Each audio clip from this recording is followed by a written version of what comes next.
أعوذ بالله من الشيطان الرجيم. بسم الله الرحمن الرحيم. الرحمن علم القرآن خلق الإنسان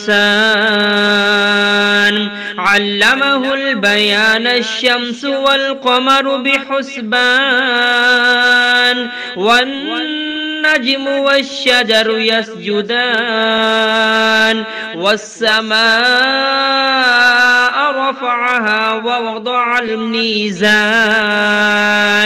ألا تطغوا في الميزان وأقيموا الوزن بالقسط ولا تخسروا الميزان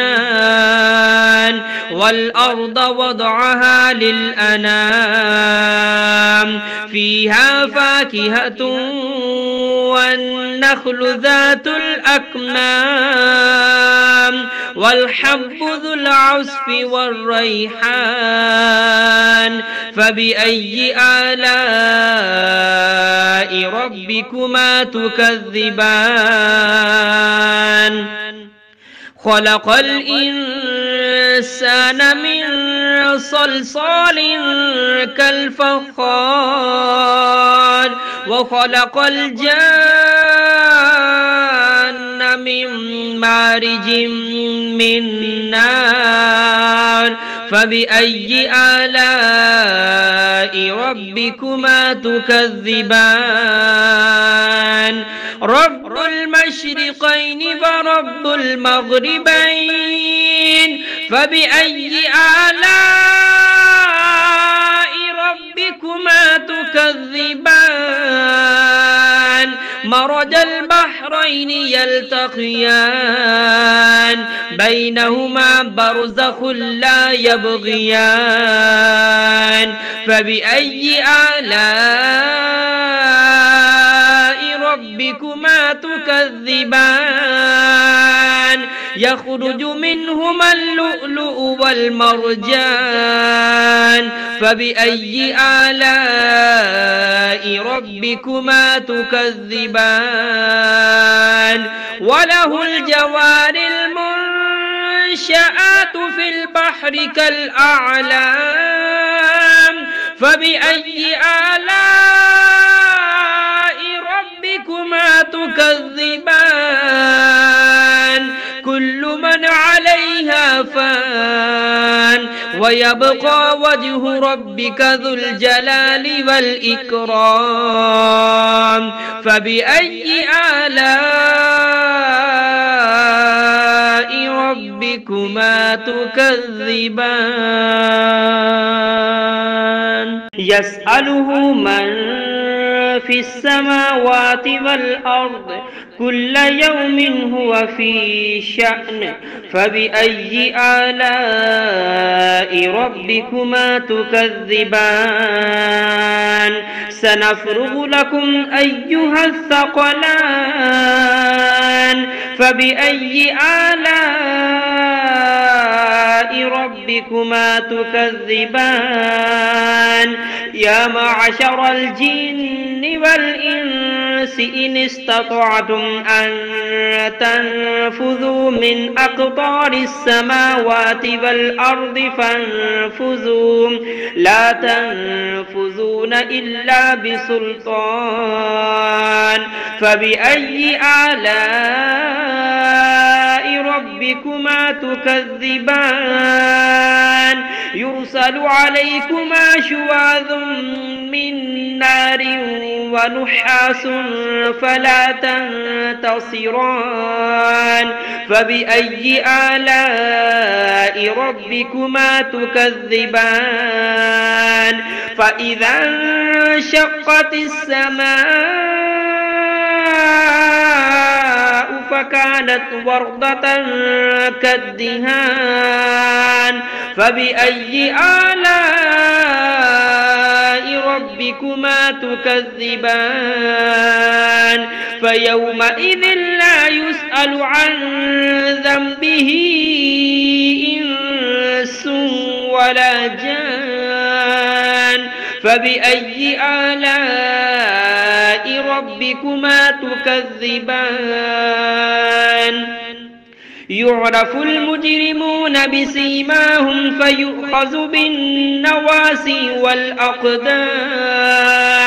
فبأي آلاء ربكما تكذبان هذه جهنم التي يكذب بها المجرمون يطوفون بينها وبين حميم آن فبأي آلاء ربكما تكذبان ولمن خاف مقام ربه جنتان فبأي آلاء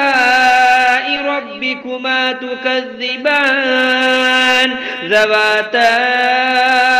أفنان فبأي آلاء ربكما تكذبان فيهما عينان تجريان فبأي آلاء ربكما تكذبان فيهما من كل فاكهة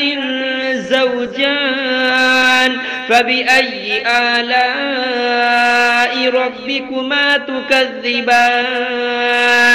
متكئين على فرش بطائنها من استبرق وجنى الجنتين دان فبأي آلاء ربكما تكذبان فيهن قاصرات الطرف لم يطمثهن إنس قبلهم ولا جان فبأي آلاء ربكما تكذبان كأنهن الياقوت والمرجان فبأي آلاء ربكما تكذبان هل جزاء الإحسان إلا الإحسان فبأي آلاء ربكما تكذبان ومن دونهما جنتان فبأي آلاء ربكما تكذبان مدهامتان فبأي آلاء ربكما تكذبان فيهما عينان نضاختان فبأي آلاء ربكما تكذبان فيهما فاكهة ونخل ورمان فبأي آلاء ربكما تكذبان فيهن خيرات حسان فبأي آلاء ربكما تكذبان حور مقصورات في الخيام فبأي آلاء ربكما تكذبان لم يطمثهن إنس قبلهم ولا جان فبأي آلاء ربكما تكذبان متكئين على رفرف خضر وعبقري حسان فبأي آلاء ربكما تكذبان تبارك اسم ربك ذي الجلال والإكرام.